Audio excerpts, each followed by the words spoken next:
keessa goojeen oolanii. Akkam jirtu ijoollee Oromoo ka daawwachuu jirtan kuni waan keenya qophii haaraa asiitii kaasanii darbuu aan keessummeessi keessan wayyeessadhaa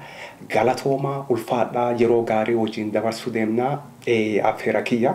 har'a irraa ka dubbachuu deemu maali waan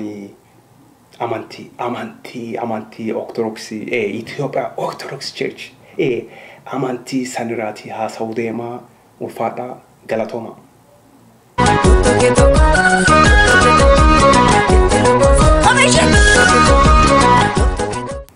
Kopi waan keenya irratti har'a kaasanii haasa'uu deemu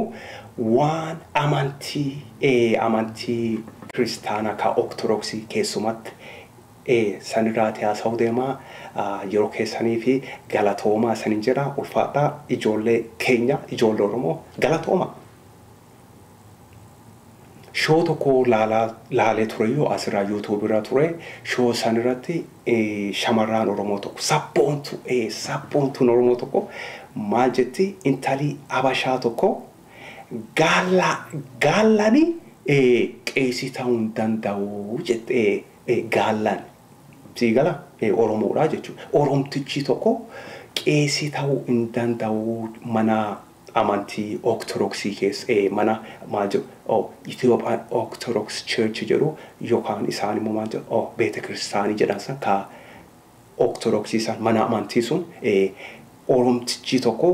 qeesii ta'uu hin danda'udha jettee dubbattee jettiyyuu ani immoo maal jedha mana amantii sun maal goona ijoollee keenya ijoollee Oromoo ani maal jedha akka nama tokkootti akka artistii tokkootti akka sabboonaa tokkootti akka Oromtichi tokkootti ani maal jedha mana amantii ka beete kiristaanii jedhan sun ka qeesii sun hin jiru ka qeesii hin jiru ka taabotii jiru keenya goonaa keenyadhaa jedhan karaa isa mala dhoofne karaa keenya goonuun lakki buqqisne hin gannu lakki hin jibbinus mala dhoofne karaa ijoolleen Oromoo tajaajila argataniin karaa Oromtichi tokko karaa akkamiin qeesii akka inni ta'uu danda'u karaa mala dhoofne keenya goonaa qeesiillee ka Oromoo akka ta'u Oromoo afaan Oromootiin isaanis tajaajila akka kennan achi keessa ka hojjetu hundumtuu mana amantii san ka Orthodoxy san garte Oromoo akka ta'u goonaa karaan kun injira mal oofne godhudan mallee jedhan akka nama tokkootti akkamiin waan gaafatte akkamiin fakkeenya amma taabota maal jedhu taabota meeqa jira Gabriel jira Mikael jira Gorgis jira san hundumtu maal goona keenya godhuutiin akkamiin waan gaafatte biyya keenya bilisummaa wargan bilisummaa wobaasne sunundumtu keenyadhaa jedhan akkamiin goona isaanitti maa naan jarjase suuta naa jedhe akkamiin goona mani amantii sun lafi inni irra jiru ka eenyuti lafa eenyu irratti kan inni dhaabatu suni lafa eenyu irratti cheerchiin sun ka dhaabatu beete kiristaanii sun beete kiristaanii Orthodoxy sun lafiin irra dhaabatu suni ka eenyuti ijoollee keenyadha lafa keenyarratti ka lafa keenya irra jiru lafa Oromiyaa keessa jiru keenya hundumtu kanaafi keenya ta'uu deemaa si jedha gaan injibbinii mala dhayti keenya kara goonuun mala dhoofni keenya ta'uu deemu bilisummaa keenya wobaa argan bilisummaa biyya kee wobaanja wayyaanee buqqisne hoganne bilisummaa baasne taabotii sun hundumtuu Gabrieliinis keenya Mikaeliinis keenya Gorgisiinis keenya sanin jedha keessumatti ijoollee keenya ijoollee Oromoo ka Church Orthodoxy ka deemtan ka jaalatan ijoollee keenya ka amantii Orthodoxy qabdanii sun hundumtuu keenya goona akkasii jedha kan Oromtichi tokko lafiin irra dhaabatu suni churchin sun beete kiristaaniin Gorgisii Mikaeliin keenya siin jedhan mala dhoofne akkuma jedhe mala dhoofne karaa keenya goonu kanaadha. Akkana tokkotti kan jedhu Oromtichi tokko ana ani wayyeessaan akka artistii tokkotti ani kana jechuu jiru. Lafi cheerchi sun irratti dhaabatee lafa Oromoo lafa keenya qabeenya Oromootiin kan ijaarame lafa keenya irra dhaabatee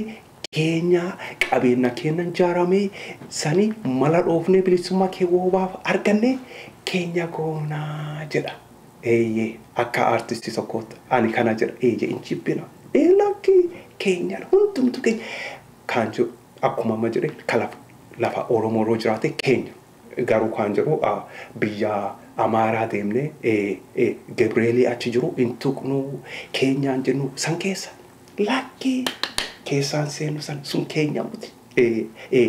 Biyya Meqelee Tigraay deemne Mikaayil jiru keenya jenna qeesiin Oromoo ta'uu afaan Oromootiin tajaajila kennanii lakki san jechuutti jiran kan lafa Hayilemaariyaam Dassaalany Walaayittaa deemne taabotii achi jiru afaan Oromootiin yaa baay'ee galuuti qeesiin afaan Oromoo yaa dubbatu taabotii sun afaan Oromootiin baay'ee galuu san jechuutti jiran san keessaan seenu keenya mootii wal beekna bara jiran warris nu beeku nutis isaan beekna laf keenya eessaa ta'in beekna isaanis namu lafa fi hin beeka lafa keenyarra jechisu dhaabate amantii fedhe yaa ta'uuti. Ka mesgiitaa jedhi beeta kiristaanii Amaaraa ka Ortodoksiisan Kawayaanini ganama galgala drama itti hojjatte Amaaraan ka ganama nu rakkisanii maal goonaa jedhan sun santuma bilisummaa kee arganne sundumtu kenna ta'uu deema. Akkasidha. Kun ka daawwachuu jirtan kun bilisummaa shoo waan keenya asirraatii kaasanii darbu kun waan keenyadha. Ani keessummeessi keessan ka isa wajjin ture. Wayyeessadha galatoomaa yeroo keessaniitiif galatoomaa sanin jedha ijoollee keenya ijoollee Oromoo galatoomaa nagaatti naa oola.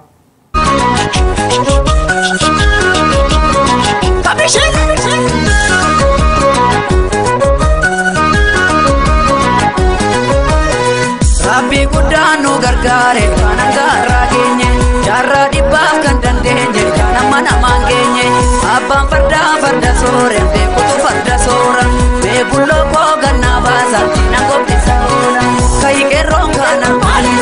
daangaa darbee